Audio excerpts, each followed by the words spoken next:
le bien commun, la belle affaire, ils s'en tamponnent, les actionnaires, et le nouveau sport des requins, vendre ce qui nous appartient. Depuis 87, la municipalité de Brest est en délégation de service public pour son service des eaux. On a voulu faire de cette question de retour en régie publique un peu un symbole, puisque on pense que c'est un peu à la croisée de nos axes de revendicatifs majeurs, à savoir d'abord la question des services publics, parce qu'on considère qu'un bien vital comme celui-là, il doit être accessible à tous, et seul le service public peut assurer cette distribution au-delà d'impératifs budgétaires, de gagner de l'argent sur cette question. C'est aussi évidemment au cœur de la question environnementale, parce qu'aujourd'hui on sait que c'est un bien qui est menacé.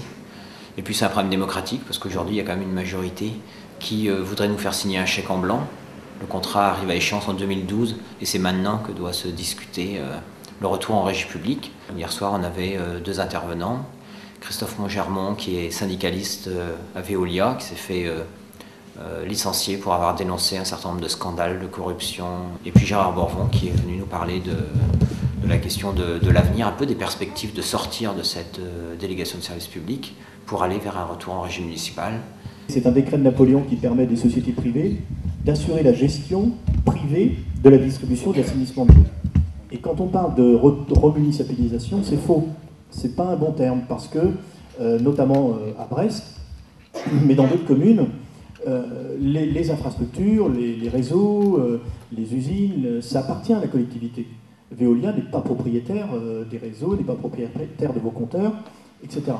Donc, ils assurent une prestation. Et la particularité de ces groupes privés, je pense qui est à l'origine de leur puissance financière, c'est qu'effectivement, ils ont réussi à, entre guillemets, investir des fonds privés, et à se faire payer par la collectivité une partie de leurs charges. Alors, lesquelles? Je prends un exemple, qui a été d'ailleurs, entre guillemets, un scandale national, et qui est applicable aussi à Brest.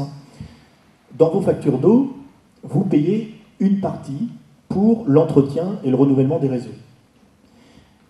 Donc, Veolia, quand vous payez votre facture d'eau, a contractuellement déterminé avec la collectivité un certain niveau d'amélioration du réseau qui a nécessité des investissements. Donc ils ont dit à la collectivité, bah, écoutez, nous on a un contrat sur 15 ans, voilà, on provisionne X millions d'euros sur telle année, X millions sur telle année, X millions, et voilà les travaux qu'on fera pour répondre à l'attente de la collectivité. Donc jusque-là, il n'y a rien de particulier, ça se passe dans toutes les entreprises.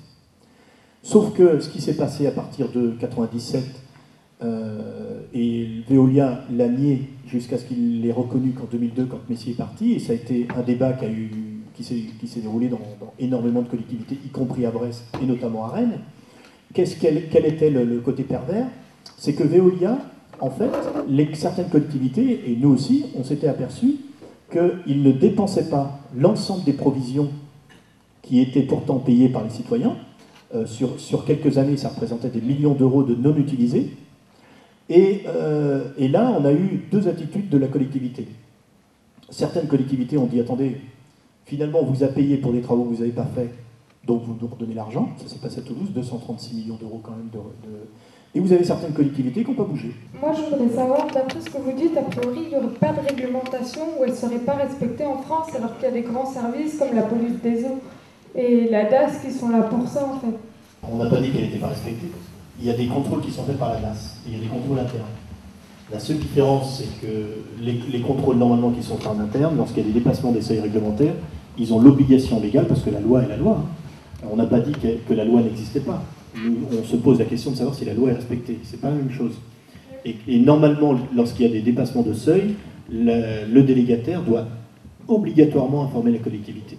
Et moi, je demande aux Brestois, c'est simple. Vous avez dans des études internes qui démontrent que 30% des seuils réglementaires du taux de fer ont été dépassés pendant des années. Ici, est-ce qu'il y a un Brestois qui le sait ?